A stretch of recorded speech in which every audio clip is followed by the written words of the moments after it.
Morning news కి స్వాగతం. పత్రికల్లోని ముఖ్యాంశాలు చూద్దాం ఈరోజు. వెలుగు పత్రిక, డ్రగ్స్ అంటేనే వణికిపోవాలి. డ్రగ్స్ కేసుల్లో సెలబ్రిటీలు ఉన్నా ఎంత పెద్దవాళ్ళున్నా వదలొద్దు. డ్రగ్స్ కేసులలో సెలబ్రిటీలున్నా ఎంత పెద్దలైనా వదలొద్దు అంటూ రేవంత్ రెడ్డి గారు ఖరాఖండిగా చెప్తున్నారు. అధికారులకు సీఎం రేవంత్ రెడ్డి ఆదేశం. పూర్తి స్వేచ్ఛ ఇస్తున్న గంజాయి డ్రగ్స్ పై ఉక్కుపాదం మోపండి. మొత్తం మీద పూర్తి స్వేచ్ఛ ఇస్తున్న అధికారులకు గంజాయి పైన డ్రగ్స్ పైన ఉక్కుపాదం మోపండి. ఎంతటి వారైనా సరే వదిలే ప్రసక్తే లేదు.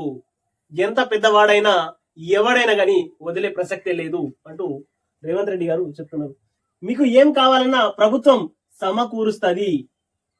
యాంటీ డ్రగ్స్ టీంలు ఏర్పాటు చేసుకోండి. మీకు ఏం కావాలన్నా ప్రభుత్వం సమకూరుస్తుంది. యాంటీ డ్రగ్స్ టీములు ఏర్పాటు చేయండి అంటూ అధికారులను ఆదేశించారు. నాలాల పూడిక తీతల్లో నిర్లక్ష్యాన్ని సహించేది లేదు. హైదరాబాద్ ప్రతిష్ట దెబ్బతినేలా వ్యవహరిస్తే వేటు తప్పదు. పనిచేసే వాళ్లను ప్రోత్సహిస్తాం. ఓఆర్ఆర్ లోపలి ప్రాంగణమంతా యూనిట్ గా విపత్తు నిర్వహణ వ్యవస్థ ఉండాలి. 360 రోజులు అలర్ట్ గా పనిచేయాలని సూచన. పోలీస్ కమాండర్ కంట్రోల్ సెంటర్ పరిశీలన అంటూ వార్త వేసింది. జూన్ 12 నుంచి స్కూళ్ళు, అకాడమిక్ క్యాలెండర్ రిలీజ్ చేసిన విద్యాశాఖ అంటూ 2వ పేజీలో వార్త ఇది. రేపే ఎమ్మెల్సీ పోలింగ్ ముగిసిన Warangal, Nalgonda, Khammam graduate MLC bypoll ప్రచారం. బరిలో 52 మంది అభ్యర్థులు. కాంగ్రెస్ అభ్యర్థిగా తీన్మార్ మల్లన్న, బీజేపీ నుంచి ప్రేమేందర్ రెడ్డి, బీఆర్ఎస్ నుంచి రాకేష్ రెడ్డి. 4,63,839 మంది ఓటర్లు, 605 పోలింగ్ స్టేషన్లు అంటూ వార్త వేసింది 2వ పేజీలో వార్త. రేపే ఎమ్మెల్సీ పోలింగ్ అంటూ వార్త. మల్లన్నకే మా మద్దతు. సిపిఐ, సిపిఎం, టీజేఎస్ నేతల ప్రకటన. సీఎం రేవంత్ రెడ్డితో భేటీ. మొత్తం మీద మల్లన్ననే, తీన్మార్ మల్లనే విజయం సాధించబోతున్నాడు. ఆ ఎమ్మెల్సీకి, ఆ గ్రాడ్యుయేట్ ఎమ్మెల్సీకి మల్లన్ననే సరైన వ్యక్తి అంటూ తెలంగాణ కాంగ్రెస్ అధిష్టానం ముక్త కంఠంతో చెప్తుంది.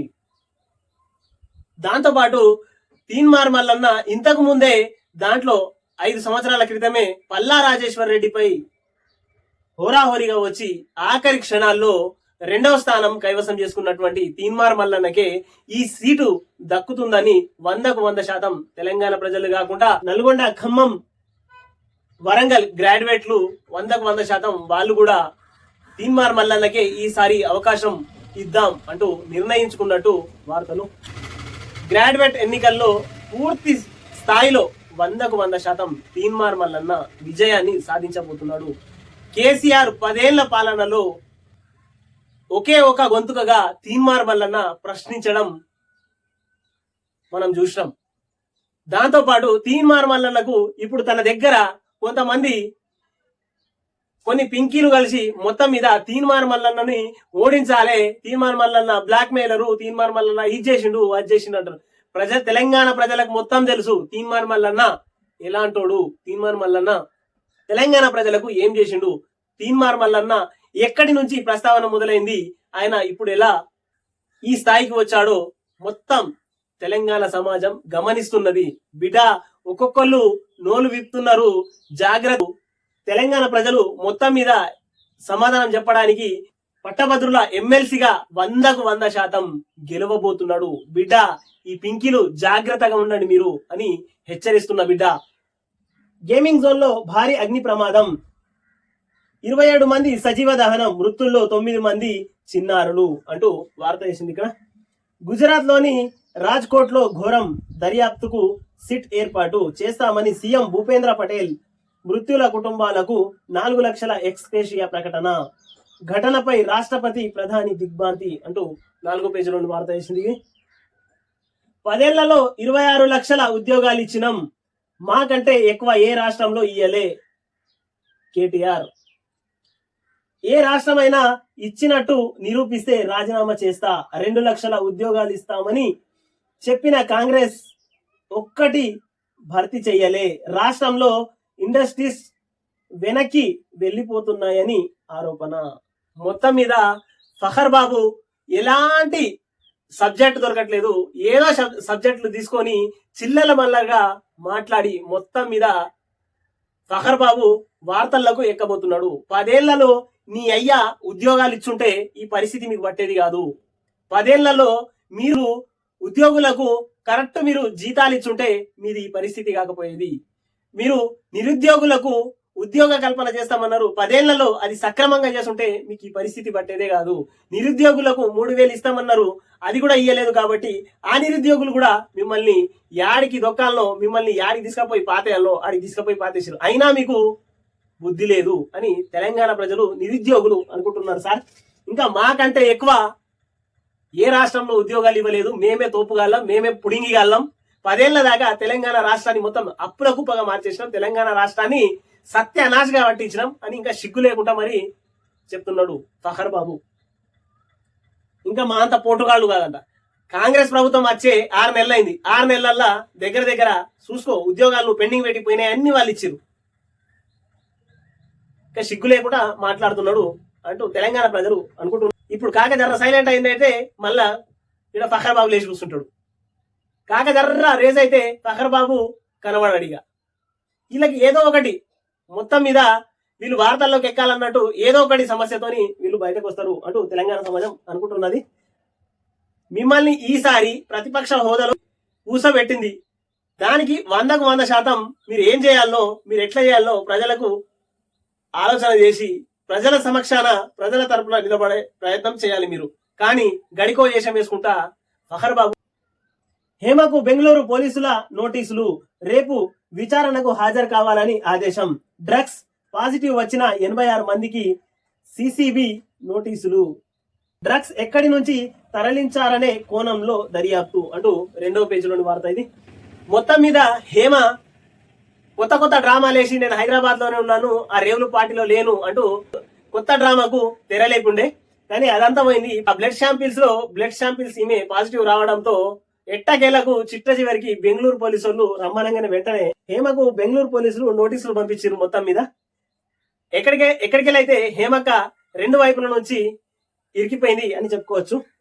దీంట్లో పెద్ద పెద్ద సెలబ్రిటీలు ఉన్నారు అంటూ వార్తలు ఇది. రేవు పార్టీ మొత్తం ఆగమాగం అయిపోయిందక్క. హేమంతక్క, నువ్వు అనుకున్నది ఒకటి అయ్యింది ఒకటక్క. మొత్తం మీద వీళ్ళకు డ్రగ్స్ ఎక్కడి నుంచి వచ్చింది, ఆ కోణంలో పోలీసులు దర్యాప్తు చేస్తున్నారు, ముమ్మరంగా దర్యాప్తు చేస్తున్నట్టు వార్తలు. మొత్తం మీద 86 మందికి సిసిబి నోటీసులు ఇచ్చినట్టు వార్తలు ఉన్నాయి ఇక్కడ. రేపు వీళ్ళందరూ విచారణకు బెంగళూరుకి రావాలి అంటూ వార్త వేసింది 2వ పేజీలో వార్త ఇది. ఎన్కౌంటర్ లో 2 మావోయిస్టులు మృతి. ఛత్తీస్గఢ్ లోని బీజాపూర్ జిల్లాలో మిత్తూర్ పోలీస్ స్టేషన్ పరిధిలో శనివారం జరిగిన ఎన్కౌంటర్ లో 2 మావోయిస్టులు మృతి చెందారు. మరో 15 మంది మావోయిస్టులు పారిపోవడంతో వారి కోసం పోలీసులు గాలింపు చేపట్టారు అంటూ వార్త వేసింది ఇక్కడ 5వ పేజీలోని వార్త ఇది. Sunrisers versus Knight Riders నేడే ఐపీఎల్ మెగా ఫైనల్ అంటూ వార్త వేసింది ఇక్కడ. రాత్రి 7:30 ఫైనల్ మ్యాచ్ స్టార్ట్ కానున్నది అంటూ వార్త. యాదగిరి గుట్టకు పోటెత్తిన భక్తులు అంటూ 5వ పేజీలోని వార్త ఇది. మేడిగడ్డ పైకి నో ఎంట్రీ, గేట్లు మూసేసి బోర్డు పెట్టిన ఎల్ఎండి సంస్థ. బ్యారేజ్ అడుగున బొయ్యారం బయటపడడంతో అలర్ట్. 50 మీటర్లకు పెరిగిన గుంత సైజు, లోపలికి మీడియా రాకుండా అడ్డగింత.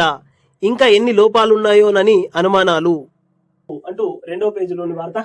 ఎల్ఎండి సంస్థ వెళ్ళి చిట్ట చివరికి పని స్టార్ట్ చేద్దామనే సమయానికే వీళ్ళు పని చేస్తున్నాగానే పక్కన ఇంకొక భారీ శబ్దం రావడంతో అక్కడికి వెళ్ళి చూడగానే వెడల్పుతో 50 అడుగుల దూరంలో ఒక పెద్ద సురంగం లాగా బుంగవాడింది. మొత్తం మీద మేడిగడ్డ బ్యారేజ్ పని, మేడిగడ్డ, అన్నారం, సుందిల్లా, కాళేశ్వరం ఇవన్నీ మొత్తం మీద కేవలం కమిషన్ల కోసం మాత్రమే కట్టుకున్నారు వీళ్ళు. దీనివల్ల ప్రజలకు ఉపయోగపడేలాగా మాత్రం ఇవి కట్టలేదు, కేవలం కమిషన్ల కకృతి పడి మాత్రమే అప్పటి ప్రభుత్వం కట్టింది అంటూ తెలంగాణ ప్రజలు అనుకుంటున్నారు. మొత్తం మీద ఎలాంటి సంస్థ నేను చేస్తామని పనులు స్టార్ట్ చేయగానే ఇది స్టార్ట్ అయింది. ఇలా ఇదే కాదు, అన్ని గేట్లు మొత్తం ఇదే పరిస్థితి ఉన్నది. మొత్తం ఈ సంవత్సరం వానకాలానికి మాత్రం ఉన్న గేట్లని ఓపెన్ చేసి ఉంచితేనే ఆ మేడిగడ్డ ఏమైనా ఆగొచ్చు. కానీ ఆ వేసిన గేట్లని పైకి లేపడం ద్వారానే రకరకాల రిపేర్లు వస్తున్నాయి. అవి లేపి కిందికి దించే వరకు యాడికి పోతుందో వీటి సంగతిగా ఆ భగవంతుడికే తెలుసు అంటూ తెలంగాణ ప్రజలు అనుకుంటున్నారు. మొత్తం మీద మేడిగడ్డ మీద మెరుపులాగుండి మేడిపండు లాగుండి లోపల మొత్తం పురుగులు ఉన్నట్టు దీనికి లోపలికి వెళ్ళి చూస్తే మొత్తం మీద అన్ని లొసుగులే కనబడుతున్నాయి. అక్కడికి మీడియా వాళ్ళను కూడా పంపించట్లేదు. 4 గేట్లు కట్ చేయాల్సిందే. మేడిగడ్డలో మరో 2 గేట్లు తొలగించాలంటున్న అధికారులు. ఇప్పటికే 20-21 గేట్లను తీసేయాలన్న ఎల్ఎన్డిఏ కమిటీ 19-22 గేట్లను కూడా తీసేయాలంటున్న అధికారులు. 2 గేట్లను తీసేద్దామని చూస్తే ఇంకో 2 గేట్లు వీళ్ళు 20-21 తీసేద్దామని అనుకున్నారు. ఆ తర్వాత అక్కడికి వెళ్ళి చూసిన తర్వాత పరిస్థితి 19 కూడా పోయింది, 22ది కూడా పోతుంది అంటూ అధికారులు చెప్తున్నటువంటి మాటలు ఇవి. ఇది 4వ పేజీలోని వార్త. ఇది 6వ విడతలో 61%, 6 రాష్ట్రాలు 2 యూటీలోని 58 లోక్సభ సీట్లకు ముగిసిన పోలింగ్. 6వ విడతలో కలిపి 486 సీట్లకు ఓటింగ్ పూర్తి. జూన్ 1న చివరి విడతలో 57 సీట్లకు పోలింగ్. జూన్ 4న ఓట్ల లెక్కింపు ఫలితాలు వెల్లడి. మొత్తం మీద 6వ విడత అయిపోయింది, అందులో 61% ఓటింగ్ అయింది అంటూ వార్త వేసింది. మొత్తం మీద 6వ విడతలో 486 సీట్లకు ఓటింగ్ పూర్తి అయింది. మిగతాది 7వ ఫేజ్ ఉంది. ఆ 7వ ఫేజ్ లో 57 సీట్లకు పోలింగ్ జూన్ 1వ తారీఖున జరగబోతుంది అంటూ చివరిది, అది లాస్ట్ది 7వది ఉంది. అది అయిన తర్వాత 4వ తారీఖు నుంచి దాని యొక్క ఓట్ల లెక్కింపు ఫలితాలు వెల్లడి కాబోతున్నాయి అంటూ నమస్తే తెలంగాణ పత్రిక చూద్దాం. Medigadda barrage safe. వెలుగు పత్రికలో వచ్చేసరికి మేడిగడ్డ బరాజ్ కు నో ఎంట్రీ అంటూ మొత్తం మీద అది ప్రాబ్లాల్లో ఉంది అంటూ అక్కడ చేస్తే ఇక్కడనేమో సేఫ్ అన్నట్టుగా వేసింది. అక్కడనేమో 2 పిల్లర్లకే ప్రాబ్లం ఉంది అని పనులు స్టార్ట్ చేస్తే ఎల్ఎండి వాళ్ళు ఏకంగా 4 పిల్లర్లు కూడా పనికిరావు, తీసేయాలి అంటూ వార్త వేసింది. ఇక్కడనేమో మేడిగడ్డ బరాజ్ సేఫ్ అంటూ వార్త వేసుకొచ్చింది నమస్తే తెలంగాణ పత్రిక. 7వ బ్లాక్ మినహా అన్ని భద్రమే అంటూ వార్త వేసింది. 20వ పిల్లర్ పునాది కింద ఉన్నది ఆగదం కాదు, బొయ్యారం మాత్రమే. మొత్తం మీద మేడిగడ్డ బరాజు ఏం కాలేదు, సేఫ్ గానే ఉంది అంటూ వార్త వేసిందిరా.